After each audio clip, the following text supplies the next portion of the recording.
Thank you very much for your presence. I hope that this evening,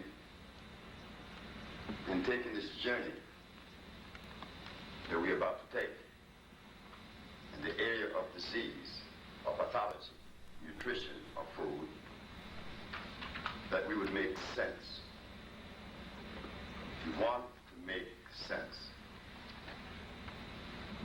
above all, you must make sense. It is necessary that we make sense. We don't want to regurgitate words that are loaded, but they never make sense. Like, for instance, nutrition. The word nutrition will be discussed today. We show how genetics dictates our nutrition. Now, this should have been shown to us, ever since we were removed from Africa. This should have been shown to us by our historians and ecclesiasticians. Why does it have to come from an herbalist? From an individual that has no credibility in the community. An individual that's looked upon as a voodoo doctor, as a persona non grata. That is the position that the healer has been placed by today's society. Yet, as we look carefully at our Bible, it says that the herbs is for the healing of the nations. The herbs are for the healing of the nations. In Genesis, in Ezekiel, and Revelation, that you would not make any mistakes in the first, middle, and last.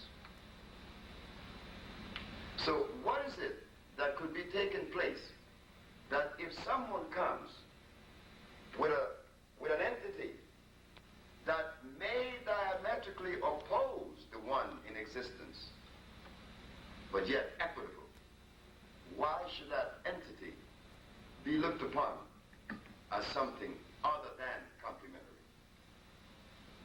Sister Naima was saying that we cure AIDS. Sure we do. Not only AIDS. It is difficult for us at this point to understand or even to think that AIDS could be cured, and especially by a black man. AIDS is not being cured by a black man. AIDS has not been cured by me. AIDS has been cured by God. You see, we have been playing with philosophy. We have been playing with mathematics. If you ask anyone who has been to school, they will tell you that mathematics is a complete science. Everyone would say that. It is a complete science. If mathematics was a complete science, everything built by it crumbles. What happened? Everything made by it crumbles. It has to. Because the creator of mathematics is only a product of life itself. So how could he come with a structure or something to add to life procession? Then we are saying that life needed mathematics to exist for life to perpetuate herself. No, life was there trillions and billions of years before mathematics came into existence. How did life support itself without mathematics? How did the African live in the jungles of Africa with lions and elephants and giraffes and a whole lot of snakes? How did they live without mathematics? And did they live healthy? These questions need to be asked. We need to ask these questions if we are to travel into the 21st century healthy.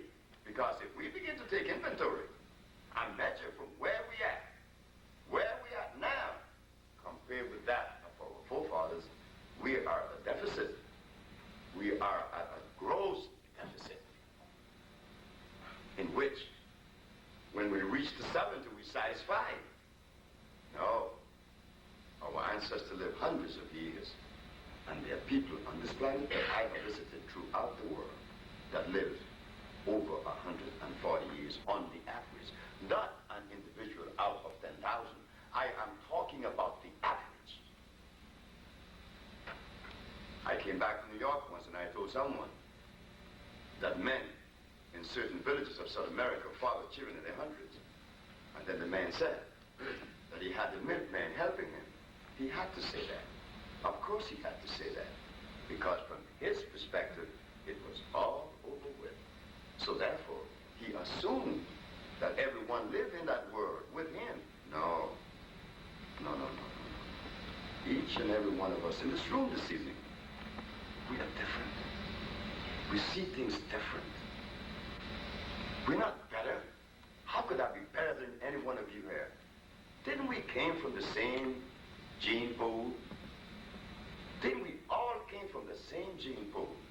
So we don't want these mathematical words to interfere with this journey. Because if we use them, we're going to be at a deficit this evening. Like, for instance, better or worse, good and bad, inferior or superior. No, we have to throw that stuff out. Because in the forest, that simply does not exist. In life itself, it does not exist. Like, for instance, if we are to use the word good and bad, superior and inferior, then would we say that the soil is inferior to the rain? Or water inferior to fire? Or superior? Aren't they all necessary? Aren't they all needed? Would we say that our liver is less important than our heart? Or that our fingers are less important than the kidneys? You can't say that. Because everything that was given to us on our body by Creator was for specific use. We cannot kill all of the, just a termite itself. If you kill a termite, you're interfering with the ozone level. Why? Because the termite produces methane that maintains the ozone level. A duck that flies from Canada to South America, his droppings reseeds the planet. It seeds the planet. You see, the elephant, his droppings begin to fertilize again, replenishes the what? The Serengeti plain. All of these things were made by creation, Creator, by creation for a specific purpose. Oh, we could easily say that. Well, there is no purpose for an ant. An ant is very important, just as important as you. He was not made just to walk, crawl around, or a fish, a snake. We all have purpose. So if everything has purpose, how could we add mathematics within that particular structure? Or philosophy? See? So now, we're going to abandon philosophy and mathematics this evening just for a second to understand what it is that is really going on. Now, we talk of nutritional pathology, but we want to understand what it is. Why is that my body sick? I am sick. I go to the doctor. I can give me certain things, but my disease is manifesting more and more every day. It's compounding. Then one day I go to an herbalist. I say, well, let me go try an herbalist, a natural doctor. And when you go to him, he gives you comfrey. Oh, yes, there are a lot of people in this group here. How many people here know about comfrey? You see, many. Good. And it's a very good plant. Am I right? No good. You see, wrong information.